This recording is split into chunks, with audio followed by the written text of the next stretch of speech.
والذين يبيتون لربهم سجدا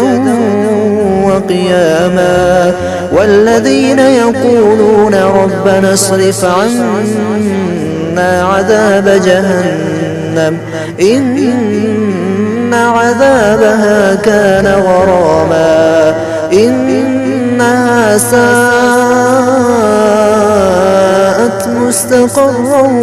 ومقاما والذين إذا أنفقوا لم يسرفوا ولم يقتروا وكان بين ذلك قواما والذين لا يدعون مع الله إلها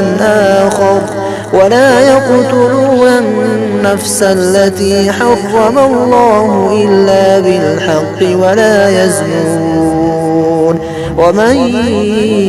يفعل ذلك يلقى أثاما